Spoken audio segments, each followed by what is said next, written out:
Hey, welcome to our episode of Chad's Beer Reviews. I haven't reviewed a pumpkin beer on camera in a long time, at least a year. So this is probably my one and only pumpkin video beer review I'm going to do this year. This one is a new one in town, Lakefront Imperial Pumpkin. They also do a Lakefront Pumpkin Lager, which we can get around here. I don't know if we can get this one.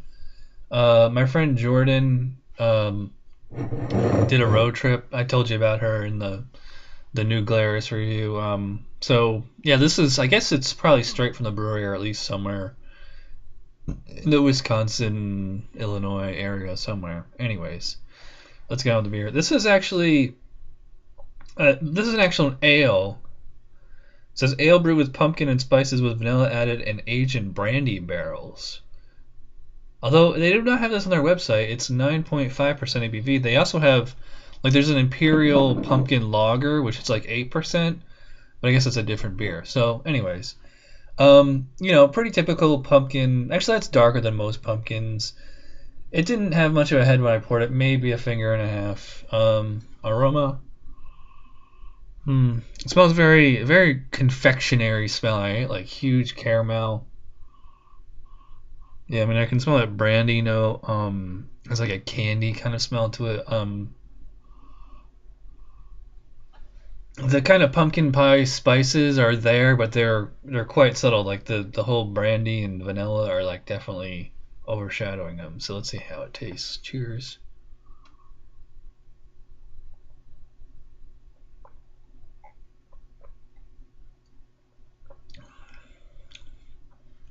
Wow.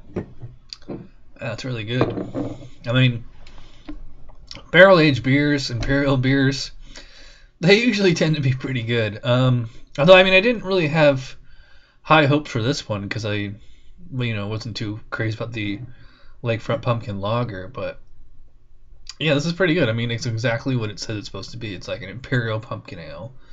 So more like on the squashy, spicy potpourri type pumpkin ale.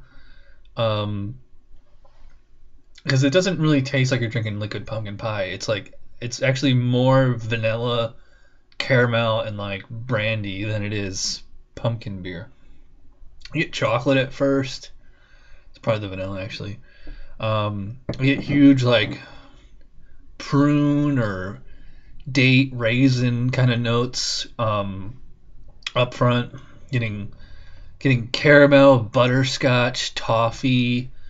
There's definite alcohol presence there, but it's working with the palate, so it's not distracting. I mean, it's probably accentuating that natural vanilla character. It's almost more like a rum flavor than. I mean, I'm not really familiar with brandy. I don't know if I've even ever had brandy in my entire life. Isn't that like distilled wine, or is that cognac? Kind of reminds me of like a barley wine. It is very, very much barley wine. It's like barley wine with like a little bit of pumpkin, melange of spices in there. This is really, really good though. It reminds me of like an English style barley wine. I'm gonna sip on this for a little while you guys take a look at a word from our sponsor. Hey craft beer drinkers, have we got a book for you? The Handbook of Porters and Stouts. This book documents the greatest examples of dark beer available on the market today.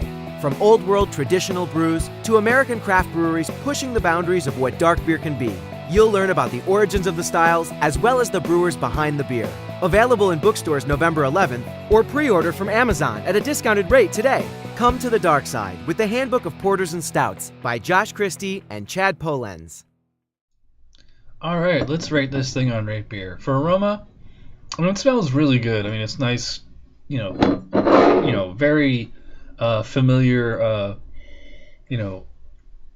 rich, complex, aromatic note.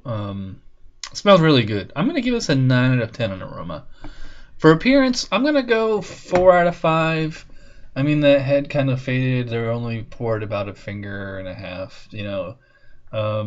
Plus, it's very well. I mean, it's a barrel-aged beer. That's probably a good color for it.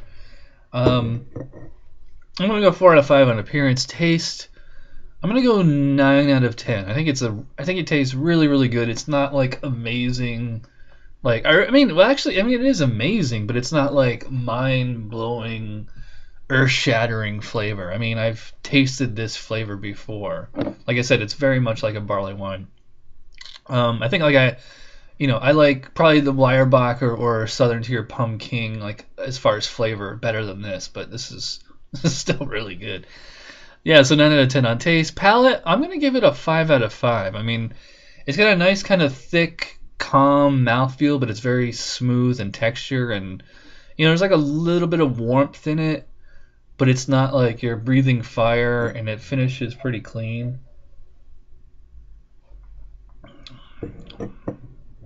Yeah, they went low on the hops on this one, which is actually nice. And the spice too. Like there's no residual, spicy or dry bitter aftertaste. It's actually finishes pretty clean. No cloying aftertaste either from all that, sticky, sweet quality. Overall, I'm going to give this a 17 out of 20, which gives me a total score of 4.4. That is as high as you can go and still be a 9. I mean, if it had, it had a little bit of a better head, I'd give it a 5, and that would bump it up to 4.5.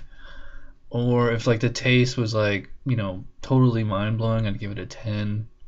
But I mean, I kind of want to give this beer a 10, but if you have to think about it, then it's not a 10. It's a 9. So yeah, there you go. 9 out of 10 for Lakefront Imperial Pumpkin. Thanks to Jordan for this bottle, by the way. I have another Lakefront beer that she gave me in the fridge, so I'll review that the next day or two. So yeah, remember the book comes out November 11th, or you can pre-order on Amazon now at a discounted rate, or if you're in this area, you can see me and I'll sell you one and sign it. Alright, so thanks for watching. I will see you next time. Cheers. Happy Halloween.